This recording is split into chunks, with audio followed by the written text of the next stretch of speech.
Kani-kanina lang, isa ka lang delivery rider na nagkukumahog para sa kakarampot na kita. Hindi lang nakagat ng aso, binuhusan ka pa ng malamig na tubig ng isang masamang customer.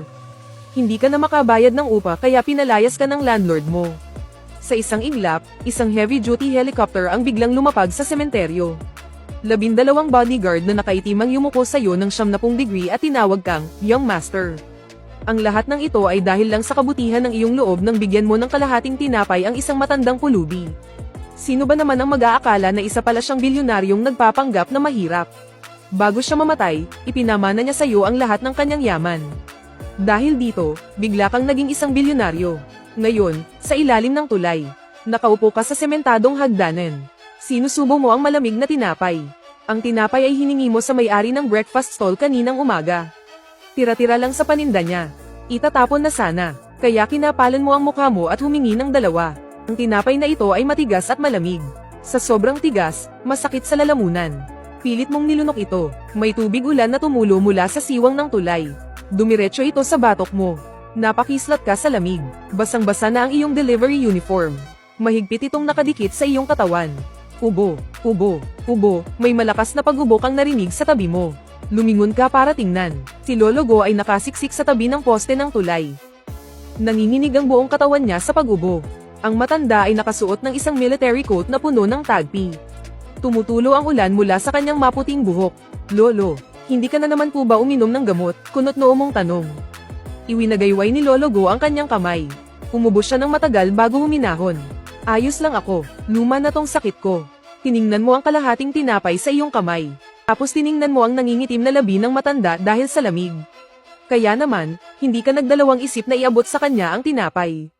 Kainin niyo po, may kalahati pa po. Paano ka? Kakakain ko lang po ng isa. Busog na po ako. Hindi ka man lang namula sa pagsisinungaling mo. Ang totoo, kalahati lang ang nakain mo. Kumukulo pa rin ang tiyan. Kinuha ni Lolo Go ang tinapay. Tinitigan ka sandali ng malabo niyang mga mata. Hindi siya nagsalita, yumuko siya at sinimulang kainin ito.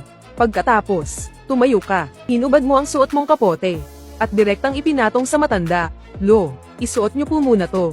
Hindi na ako lalamigin kapag bumiyahe na ako mamaya. Bigla, malakas na nag-vibrate ang cellphone mo. Inilabas mo ang cellphone mong basag ang kalahati ng screen.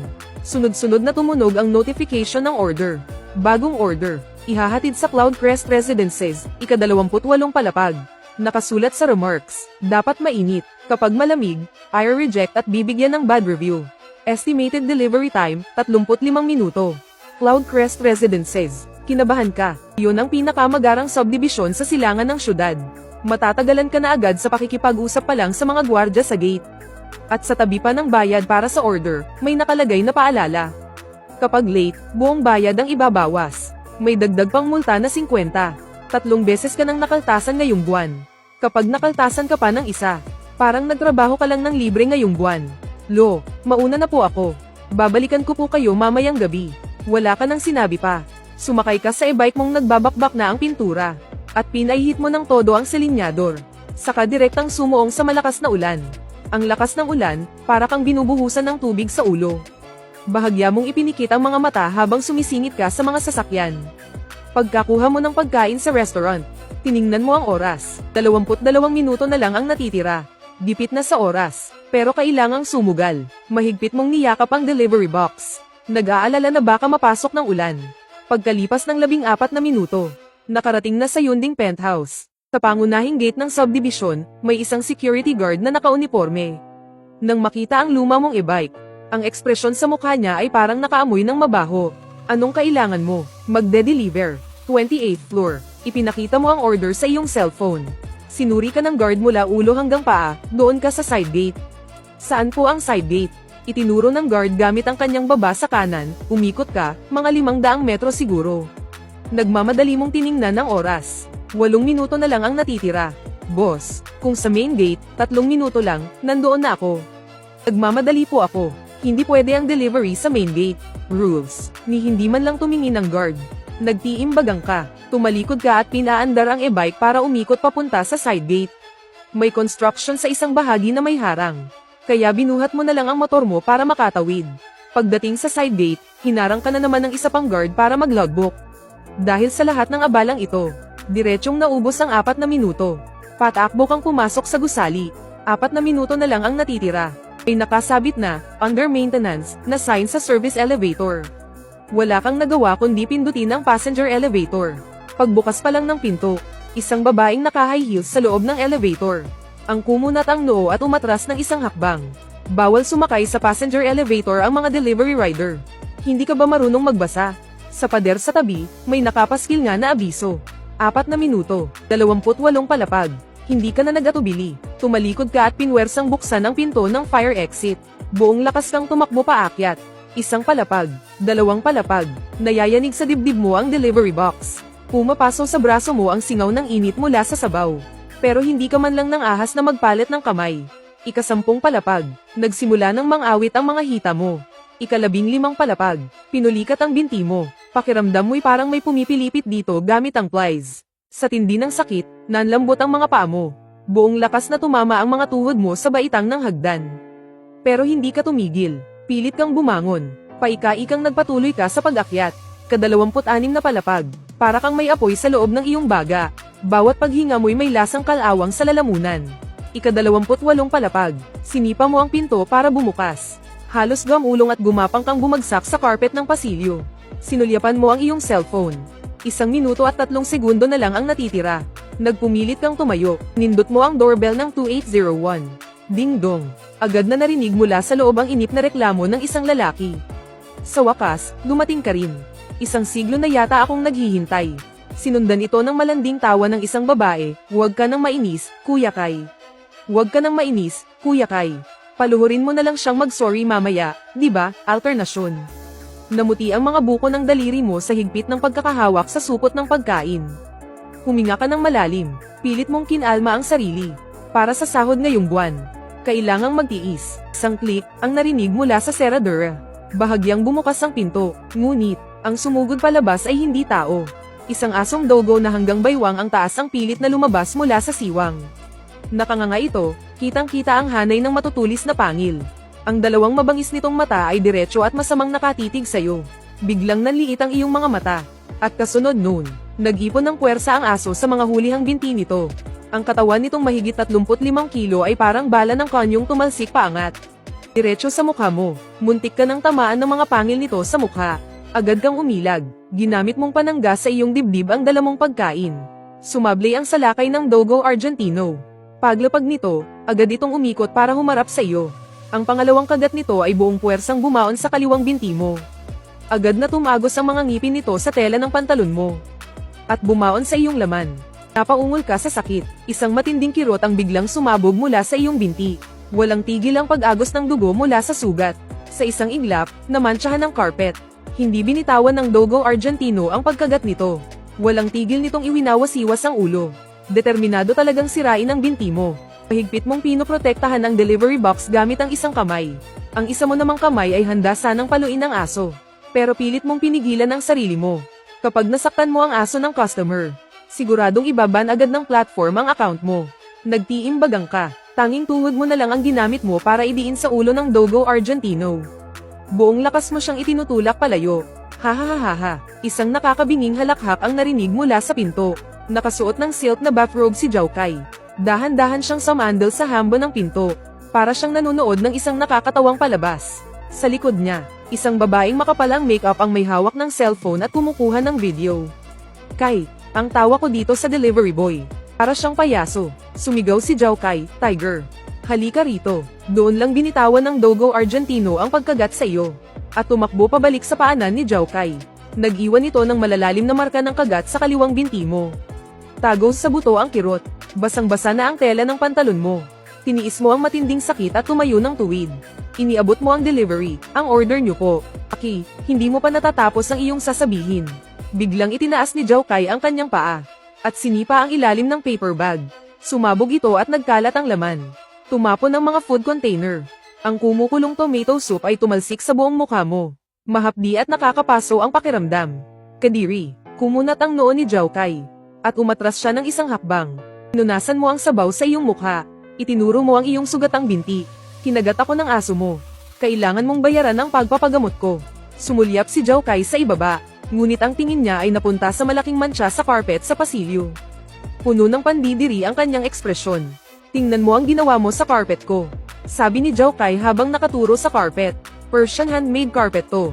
168,000. Kaya mo bang bayaran? Aso mo ang kumagit sa akin. Galit mong sabi. Anong pakialam ko kung pinagat ka ng aso? Sino ba kasing nagsabing tumayo ka ng ganyan kalapit? Tinitigan ka ni Zhao Kai mula sa itaas ng may pangmamaliit. 168,000. Walang bawas ni isang kasing. Magbabayad ka o hindi? Magbabayad ka ba? Mahigpit mong ikinuyom ang iyong kamao. Bumaon ang iyong mga kuko sa iyong palad. Pero ngumisi lang si Zhao Kai. Dahan-dahan siyang dumukot ng pera mula sa kanyang bulsa. Kumuha siya ng ilang piraso. At bigla na lang isinampal sa mukha mo. Nagkalat ang pera sa sahig. Sige na nga, mukha ka namang kaawa-awa. Sapat na tong ilang daan para makapagpatingin ka. Sinipa-sipa ni Zhao Kai ang carpet gamit ang dulo ng kanyang tsinelas. Pero kailangan mo pa ring bayaran itong carpet. Kung hindi mo kayang bayaran, ayos lang din. Lumuhad ka at linisin mo ang carpet. Halos mamilipit sa kitatawa ang babae sa likuran niya. Tahimik kang yumuko, at isa-isang pinulot ang mga perang nakakalat sa sahig. Lalong lumapad ang ngisi sa labi ni Zhao Kai. Pero hindi ka lumuhad. Tinupi mo ng maayos ang pera. At diretsyong isinuksok pabalik sa bulsa ni Zhao Kai. Ako na ang magbabayad sa pagpapagamot ko. Bigla kang tumalikod. At paika-ikang naglakad papunta sa may elevator. Bawat hakbang ng kaliwa mong binti ay may kasamang matinding kirot. Isang hanay ng madudungis na yapak ang naiwan sa carpet. Tigil. Galit na sigaw ni Zhao Kai. Akala mo ba makakaalis ka? Pero hindi ka man lang lumingon. Agad na kinuha ni Zhao Kai ang kanyang cellphone at tumawag. Ito ba ang delivery platform? Ako si Zhao Kai, isang Black Gold VIP. I-connect nyo ako sa area manager nyo. Ngayon din. Naglakad ka papunta sa elevator at pinindot ang down button. Hindi pa bumubukas ang pinto ng elevator. Pero biglang nagring ang cellphone mo. Ang pangalan ng station manager ang lumitaw sa screen. Fan. Kasing talam ng patalim ang boses ng station manager. May kinalaban kang hindi mo dapat kinalaban. Manager, kinagat ako ng aso ng customer. Masakit pa rin ang binti ko, tama na ang palusot. Agad na pinutol ng manager ang sinasabi mo. Si Zhao Kai ay isang Black Gold VIP ng platform. Ang mismong general manager ang nag-utos sa akin. Anong utos? Ang account mo ay permanente ng ibaban. Ang sahod mo para sa buwang ito ay kakaltasin ng buo para ipambayad sa pinsalang idinulot sa customer. Nanghihina kang napasandal sa pader. At saglit kang pumikit. Manager, isang buong buwan ko po iyong pinagtrabahuhan. 4,600 piso iyon. Huwag mo sa akin yan sabihin, wala akong magagawa. Galing sa taas ang desisyon. Fan, isang payo lang sayo. Ang mga taong tulad niya, ay hindi mo kayang banggin. Tut, pinatay na ang tawag. Nakatitig ka lang sa umitim na screen ng iyong cellphone. Hindi ka umiimik, bumukas at nagsara ang elevator. Hindi ka pumasok, tahimik ka lang na nakatayo roon. At pagkatapos, binuksan mo ang notes app sa iyong cellphone. Ngayon ay Setyembre 17. Kaarawan ni Wang Chen. Nangako ka sa kanya na kakain kayo sa isang western restaurant ngayong gabi. Ang kwintas na iyon, kalahating taon mong pinag-ipunan. Lagi itong nasa bulsa mo. Kinapa mo, nandoon pa ang kahon ng kwintas. Tiniis mo ang sakit, nunit mo ang manggas ng iyong damit at ipinulupot sa sugat mo sa binti. Pagkatapos, sumakay ka sa iyong e-bike, at nagmamadaling pumunta sa western restaurant sa Commercial Street. Ang western restaurant na, Mocha Night, ay nagniningning sa mainit na dilaw na ilaw. Nang itulak mo ang pinto para pumasok, agad na nanigas ang ngiti ng receptionist sa may pinto. Basang-basa ka, ang damit mo ay puno ng mantsa ng tomato soup. May nakataling punit na tela sa kaliwang bahagi ng iyong pantalon. Para kang kinuha mula sa imburnal. Sir, excuse me po, may reservation po ba kayo? Meron.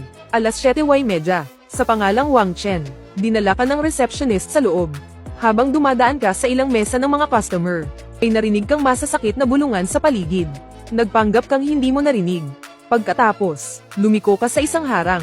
At bigla kang napatigil, sa booth sa tabi ng bintana. Napakaganda ng bihis ni Wang Chen. Ngunit, walang nakaupo sa tapat niya. Sa halip, isang matabang lalaking may suot na makapal na gintong kwintas ang dikit na dikit sa kanya. Ang kamay nito ay nakapatong mismo sa likod ng upuan ni Wang Chen. At may ibinubulong sa kanyang tainga. Habang pinapanood mo ang eksenang ito, unang nakita ka ni Wang Chen. Agad na nawala ang ngiti sa kanyang mukha. Palitan iyon ng matinding pandidiri. Anong ginagawa mo rito? Biglang tumayo si Wang Chen. Lumapit siya sa harap mo. At pabulong na sumigaw sa galit. Tingnan mo nga yung itsura mo. Di ba sinabi ko na huwag mong susuotan yung uniform mo ngayon? Tinanggal na ako sa trabaho. Hindi na ako nakapagpalit. Tinanggal. Nanlaki ang mga mata ni Wang Chen. Lin Fan, pwede bang umayos ka naman sa buhay mo? Delivery rider ka na nga lang, natatanggal ka pa. Lumapit ang matabang lalaki sa tapat nila, may hawak na kopeta ng alak, Chen Chen. Sino to? Namula at namutla ang mukha ni Wang Chen. Hindi mo pinansin ang matabang lalaki. Sa halip, kinuha mo mula sa bulsa mo ang kahon ng kwintas. Binuksan mo ito, happy birthday. Sinulyapan lang ito ni Wang Chen. Hindi niya lang ito tinanggap. Bagkos ay tumingala pa siya sa matabang lalaki. Mauna ka na, sa ibang araw na lang tayo mag-usap. Chen Chen, anong sa ibang araw pa? Pinagmasdan ka ng matabang lalaki habang nakangisi. Aba, delivery rider lang pala ang boyfriend mo. Lahat ng tingin ng mga customer sa restaurant ay napunta sa inyo. Tuluyang umasim ang mukha ni Wang Chen. Bigla niyang hinablat ang kahon ng kwintas sa kamay mo. Hindi man lang tinignan, at direktang itinapon sa basurahan sa tabi. Sa tingin mo isusuot ko yang mumurahing yan. Nanigas ang kamay mo sa ere. Lalong lumakas ang boses ni Wang Chen, Lin Fan. Pagod na ako. Tignan mo nga yang sarili mo. Basang-basa ka na parang basang sisiw. Tapos may mga sugat ka pa sa katawan. Gusto mong makipagrelasyon ako sa isang taong nipagde-deliver nga lang, palpak pa. Isang ordinaryong tao, maghiwalay na tayo. Huwag mo na akong hahanapin pa. Pagkasabi nyon, kinuha niya ang baso ng malamig na tubig sa lamesa. At ibinuhos ito diretso sa mukha mo. Sandaling natahimik ang lahat, bago nagsimula ang malakas na tawanan mula sa iba't ibang direksyon. Hindi ka nagwala, pinunasan mo lang ang tubig sa iyong mukha. At kinuha ang hiwa ng lemon mula sa baso bago ito inilagay sa mesa. Tinitigan mo ng malamig si Wang Chen at ang matabang lalaki. Pagkatapos ay bigla kang tumalikod. Tuwid na tuwid ang iyong likod. Paika-ikang kang naglakad palabas. Lalong lumakas ang ulan. Wala kang dalang kapote. Nakatayo ka sa hagdanan at binabasa ng ulan ng mga 10 segundo. Agad kang sumakay sa iyong e-bike at nagmamadaling umuwi sa boarding house. Paglipas ng 20 minuto, pagliko mo pa lang sa eskinita, agad kang may napansin na kakaiba. Yung manipis mong kumot, nakalubog sa isang sanaw, para na lang itong basahan. Yung mga damit, baso, at travel bag sa tabi nito. Lahat itinapon sa putikan. Tinatapon naman ng mataba mong landlady ang mga medyas mo sa basurahan. Sakto, dumating ka na. Peke ang ngiti ng landlady. Di ba tinanggal ka na sa trabaho? Hindi ako nag-aalaga ng palamunin dito. Umalis ka na habang maaga. Ate Lee, nagbayad po ako ng deposito. Hindi pa naman po tapos ang kontrata. Yung deposito, pinambayad na sa tubig at kuryente. Inilabas ng landlady ang kontrata. Pinunit ito sa dalawa sa harap mo mismo. At itinapon sa sanaw. Anong kontrata? Wala akong nakita. Lumayas ka na. Sabay kalabog ng bakal na gate. Tahimik kang yumuko. Pinulot ang travel bag mula sa putikan. At isiniksik sa loob ang mga gamit na pwede pang pakanabangan. Nakatayo ka sa gitna ng malakas na ulan, yakap-yakap ang iyong bag. Kinapa mo ang iyong bulsa. 20 piso na lang ang natitira sa'yo. 15 pesos ang overnight sa computer shop. Pero kailangan mo pang kumain. Wala kang nagawa kundi yakapin ang iyong bag. At maglakad ng paika-ika papunta sa ilalim ng tulay. Mukhang kay Lologo ka na lang muna makikituloy ngayong gabi. Walang tigil ang buhos ng malakas na ulan. Naglakad ka ng 20 minuto habang yakap ang iyong travel bag. Nababasa ng ulan ang sugat sa kaliwa mong binti. Bawat hakbang mo'y ramdam mo ang matinding kirot. Matagal nang lumuwag ang telang nakapulupot dito. Ngunit pagdating mo sa ilalim ng tulay, nadiskubre mong gumuho na pala ang barong-barong ni Lologo. Humahaginit sa hangin ang mga sirang kawayan at trapal. Basang-basa sa ulan ang lahat ng kanyang sapin. Lolo, pero walang sumasagot. Sumuot ka sa mga labi ng barong-barong at hinawi ang trapal. Walang katao-tao sa loob. Wala ang matanda. Dali-dali mong inayos muli ang silungan. Ginamit mo ang basang t-shirt para takpan ang butas. Matapos mong gawin ang mga ito, napaupo ka sa loob ng silungan, habol ang iyong hininga. Inilabas mo ang 20 piso mula sa iyong bulsa. Matapos mag-alinlangan ng 2 minuto, tumayo ka at tumakbo sa kanto sa gitna ng ulan. May isang kainan ng mami sa kanto. Nang pumasok ka ng bigla, tumutulo ang tubig mula sa buo mong katawan. Boss, isang order ng beef mami. Pa-take out, malaking bowl. Damihan niyo po ang karne. 18. Nagbayad ka. 2 piso na lang ang natira sa bulsa mo. Habang naamoy mo ang beef mami, kumirat ang sikmura mo na parang pinipilipit. Napalunok ka. Pinilit mong protektahan ng mami sa iyong dibdib habang tumatakbo ka pabalik. Pagbalik mo sa ilalim ng tulay, may isa ng tao sa loob ng silungan. Nakabalik na si Tandanggo. Nakabalot siya sa kapote mo, nakabaluktot na parang bola. Tanda, umili po ako ng beef mami. Kainin niyo habang mainit pa. Walang sumagot. Lumuhad ka at tinapak ang balikat ng matanda. Tagos sa buto ang lamig niya. Bigla mong itinihaya ang matanda. Nakakagulat sa putla ang mukha ni Tandanggo. Nangingitim ang kanyang mga labi. At mahigpit na nakapikit ang kanyang mga mata. Tanda, dinama mo ang kanyang noo. Nakakapasong init. Halos hindi mo na marinig ang kanyang paghinga. Tila huminto ang mundo mo. Hindi mo na naisip pa ang iba. Agad mong isinilid ang mami sa isang supot. At bigla mong pinasan si Tandanggo. Hindi mo inasahan kung gaano siya kagaan. Hinawakan mo siya ng mahigpit. Paika-ika kang sumugod sa gitna ng malakas na ulan. Tuluyang bamuka ang sugat sa kaliwa mong binti. Pero binilisan mo ang iyong paglakad. Halos patakbo ka ng gumalaw.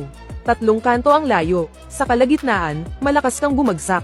Isang kamay lang ang isinukod mo sa sahig para hindi mabitawan ang matanda. Bumangon ka at nagpatuloy sa desperadong paglalakad. Ikalawang pampublikong ospital ng South City. Halos magkanda-gulong-gulong kang pumasok sa emergency hall. Nakita ng nurse ang itsura mo. Agad siyang nagtulak ng stretcher papalapit. Itinulak ng doktor at mga nurse ang stretcher diretso sa emergency room. Pilit kang nakasunod sa likuran nila. Anong sitwasyon? Sobrang taas ng lagnat. Wala na siyang malay noong datnan ko. Sinulyapan ka ng doktor, hindi ka pamilya. Pagkatapos ay itinulak na nila ang stretcher papasok sa emergency room. Napasandal ka sa pader at napaupo sa sahig. Puno ng putik ang iyong delivery uniform. Namamaga ang kaliwa mong binti. Napakalugmok ng itsura mo. Naghintay ka ng 40 minuto. Lumabas ang doktor. Samandal ka sa pader para piliting makatayo. Malubhang pneumonia. Kasabay ng matinding dehydration. May panganib na bumigay ang puso. Kailangang manatili sa ICU. Malaki ang magagastos. Ikaw ba ang pwedeng magdesisyon? Oo, sa ICU, aabutin ng hindi bababa sa 2,000 ang bayad kada araw. Mayroon ka lang 2 piso sa iyong bulsa. Namumula ang mga mata mo, nagtiimbagang ka at sinabing, gamutin niyo muna. Ako na ang bahala sa bayarin. 2:00 ng madaling araw. Inilipat si Lolo Go sa emergency observation area. Iba't ibang tubo ang nakakabit sa kanyang katawan. Tuloy ang pagbip ng heart monitor. Kumuha ka ng upuan at umupo sa tabi ng kama. Inayos mo ang kumot niya, itinaas mo ng kaunti. Naalala mo noong unang beses mo siyang makita, 2 taon na ang nakalipas. Naghahalongkat siya noon sa basurahan at kumakain ng balat ng pakwan. Ibinigay mo ang hapunan mo sa kanya. Ang tagal na rin pala. Hindi mo alam ang buong pangalan niya. Ang alam mo lang ay lagi kanyang tinatawag na, Xiao Fan. Xiao Fan. Bigla kang napatingala, bahagyang iminulat ni Lolo Go ang kanyang mga mata. Hagip ka ng kanyang tingin. Lolo, gising na po kayo. Tatawag po ako ng doktor. Biglang hinawakan ng mga tuyot niyang daliri ang iyong pulsuhan. Nakakagulat ang lakas nito. Huwag kang tumawag. Sobrang hina ng boses ng matanda. Wala nang bukas. Mahigpit na hawak ng matanda ang kamay mo. Nakatitig siya sa iyo, sa kanyang mga malabong mata. Biglang sumilay ang isang napakakakaibang kislap. Xiao Fan, nandito po ako. Pumasa ka na. Ang berdeng linya sa heart monitor ay marahas na tumalon ng 2 beses. Pagkatapos, isang mahabang tunog, isang tuwid na linya. Binitawan na ang kamay mo. Lolo, tumayo ka at desperadong niyugyog ang kamay ng matanda. Pumasok ang isang nurse at itinulak ka palayo. CPR, defibrillation. Ainal-alayan ka palabas sa hallway. Mula sa salamin, wala ka nang marinig. Tanging ang berdeng tuwid na linya na lang. Napatuloy na gumuguhit ng diretso. Namatay si Lolo Go ng 2:47 ng madaling araw. Pagkatapos ng 20 minutong pag-revive, lumabas ang doktor mula sa salamin na pinto. Ang face mask niya ay nasa kanyang baba. Humiling siya. Hindi ka nagsalita. Nakatayo ka sa hallway. Nakasandal sa pader. Tagal kang nakatitig sa lamat ng tiles sa paanan mo. Pinapirma ka ng nurse, sa death certificate, at sa authorization para sa pag-asikaso sa labi. Dahil wala siyang ibang kamag-anak. Ikaw lang ang mahahanap ng ospital. Pumirma ka. Nanginginig ang kamay mo. Hindi dahil sa lungkot, kundi isang manhid na reaksyon. Para kang hinampes ng malaking pamalo sa ulo. At pagkatapos lang ng ilang segundo, saka palang gumapang ang sakit. Pagsapit ng umaga, pumunta ka sa morgue. Nakahiga si Lolo Go sa isang silver na drawer. Itinaas mo ang puting tela. Sinulyapan mo ang matanda. Napakatahimik niya. Mas maayos siyang tingnan kaysa noong nabubuhay pa. Lolo, ano po ang ibig sabihin ng sinabi niyo? Walang sumagot sa'yo. Ang mga sumunod na pangyayari ay mas mahirap pa kaysa sa inaasahan mo. Patay na ang tao. Kailangan ng urn. Kailangan ay cremate. At kailangan ng lugar na paglalagyan. Ang pinakamurang package sa lahat ng ito ay nagkakahalaga ng 2,100. Pero 2 piso na lang ang laman ng bulsa mo. Ang sahod mo'y kinaltas ng platform. Ang deposito mo'y kinain ng landlord. Itinapon mo ang kwintas sa basurahan. 1 oras kang nakaupo sa hallway. 3 beses mong binuklat ang iyong phone book. Walang kahit isang taong mahihiraman mo ng pera. Galing ka sa ampunan. Wala kang pamilya. Kaya naman, nag-download ka ng isang credit loan app. Iyong tipo na napakataas ng interes at laging naniningil kapag lumampas ka sa due date. Ito yung tipo ng bagay na pinakakinamumuhian mo noon. Pero ngayon, wala kang ibang pagpipilian kundi subukan ito. 2 oras ang approval. Pagsapit ng hapon, pumasok na ang 3,000 piso sa account mo. Matapos kaltasan ng processing fee, 2,700 ang natanggap mo. Sapat na, sa ikatlong araw ang libing. Ito'y isang bakanteng lote sa pinakasulok ng isang sementeryo sa labas ng syudad. Ang pinakamurang pwesto sa libingan. Maging ang lapida ay semento lang. Wala kang pambayad para sa ukit. Kaya gumamit ka na lang ng marker. Libingan ni Gu Xinhui. Nakaupo ka sa lupa habang nagsusunog ng papel na pera. Ang apoy ay sumasayaw sa ihip ng hangin. Bumili ka rin ng isang malaking mangkok ng beef noodles na may dagdag na karne. Inilagay sa harap ng lapida. Lolo, beef noodles. Malaking bowl. May dagdag na karne. Ang abo ng papel ay umiikot-ikot paakyat sa langit. Sa sandaling iyon, narinig mo ang ugong ng makina ng sasakyan sa iyong likuran. 2 sasakyan ang pumasok, at huminto sa tabi. Bumaba ang 5 hanggang 6 na tao. Ang nangunguna ay isang matabang babae na nakasuot ng fur coat. Sinusundan ng ilang lalaking naka-Amerikana. Lumapit sila sa iyo. Tinitingnan ng sementong lapida. Ito ba ang libingan ni Gu Xinhui? Puno ng pandidiri ang mukha ng matabang babae. Masyado namang simple. Tumayo ka. Sino kayo? Ako ang pamangkin ni Gu Xinhui. Itinuro ng matabang babae ang mga kasama niya sa likod. Sila ang mga malalayong kamag-anak niya. Kung nabubuhay pa si Lolo, hindi ko kayo nakita. Wala kang pakialam dyan, nag-irap ang matabang babae. Pagkatapos noon, bigla niyang sinipa ang bakal na palanggana. Gamulong papalayo ang lalagyan ng apoy. Kumalat ang abo sa lupa. Pati yung mangkok ng beef noodles ay natabig. Ang noodles at sabaw ay tumapon sa putikan. Nasaan ang mga gamit ni Matandang Gu? Nakapamaywang ang matabang babae. Yung passbook, pera, buong buhay siyang namulot ng basura. Imposibleng wala siyang naipon kahit isang cash-in. May sinabi ba siya sa'yo kung saan niya tinago ang pera? Tiningnan mo ang beef noodles sa lupa. Hindi ka nagsalita. Lumapit ang isang binatang naninigarilyo. Tita, sa tingin ko, wala talagang pera yang matandang yan. Tingnan niyo tong libingan niya. Pati lapida, semento lang. E di sana may cellphone man lang siya, di ba? Yung laman ng GCash niya. Sa wakas ay nagsalita ka. Medyo paus ang boses mo. Nang pumanaw siya, isa lang ang suot niya, isang military greatcoat. Sa bulsa niya, may 3 piso at 20 sentimo. Kung gusto ninyo, ibibigay ko sa inyo ngayon din. Tinitigan ka ng matabang babae ng ilang segundo. Bigla siyang humalakhak ng mapang-asar. Ang tanga-tanga mo naman. Tinuro niya ang noo mo gamit ang daliring may pulang kuko. Akala mo kung sino kang santo.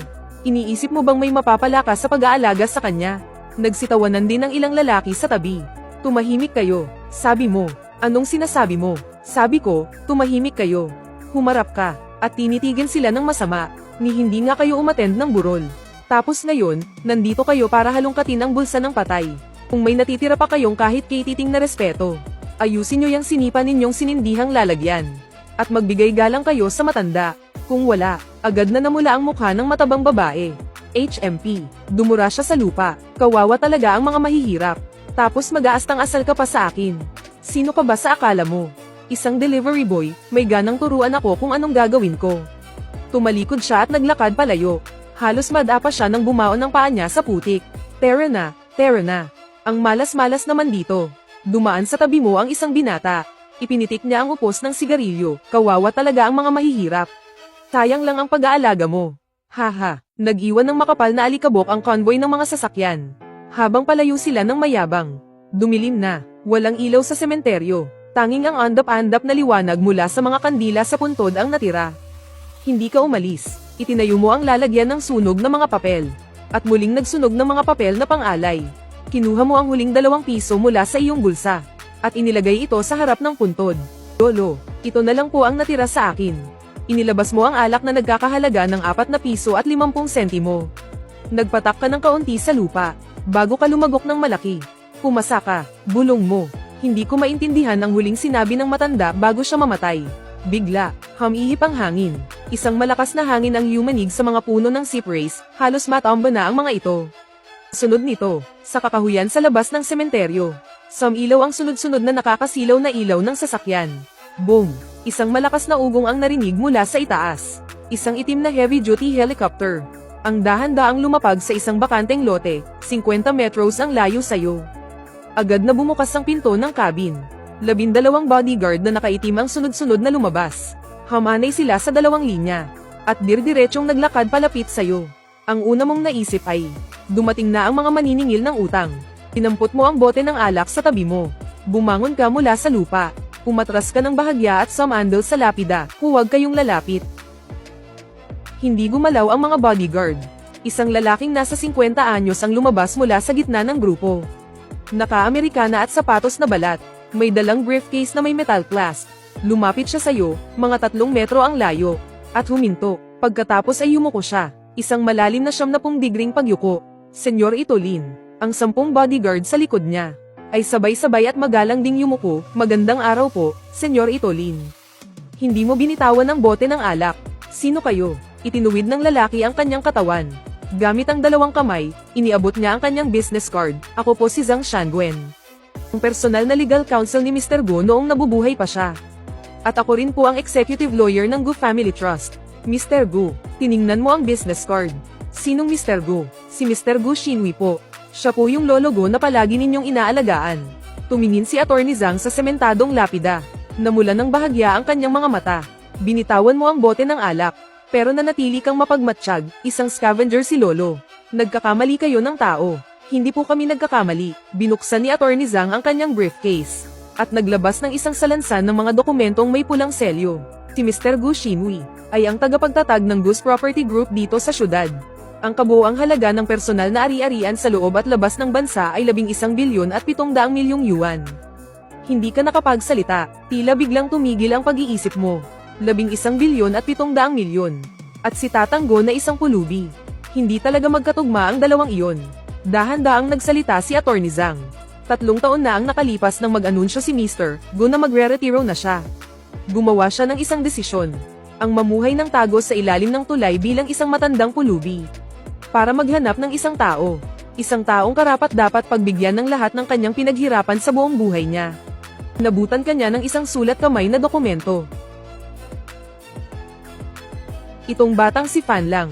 Ang hindi humingi sa akin ng kahit isang kasing. Sa halip, binigyan pa ako ng tinapay. Binuhat ako papuntang ospital. Ang isang taong tulad niya. Ang siyang karapat-dapat na tumanggap ng mga ari-arian ko. Ang nakapirma ay, Gu Shinwi. Na may tatak ng pulang thumbprint. Matagal mong tinitigan ang thumbprint. Kilala mo ang kamay na iyon. Yun mismo ang tuyot na kamay na humawak sa iyo kaninang umaga. Pumasa ka na. Iyon pala ang ibig sabihin noon. Kasunod nito, inilabas ni Attorney Zhang ang isang napakakapal na notarized will. Ipinamana ni Mr. Gu ang lahat ng kanyang ari-arian. Kabilang ang cash deposit na 1 bilyong yuan. Pati na rin ang 100% pagmamayari ng Xinhui Commercial Street sa sentro ng syudad. Ay ipinamamana lahat kay Mr. Lin Fan. Sir Lin, mula sa sandaling ito, kayo na po ang nag-iisang legal na may-ari ng lahat ng ari-ariang ito. Tulala mong tinanggap ang mga dokumento. Nanginginig ang mga papel sa ihip ng hangin.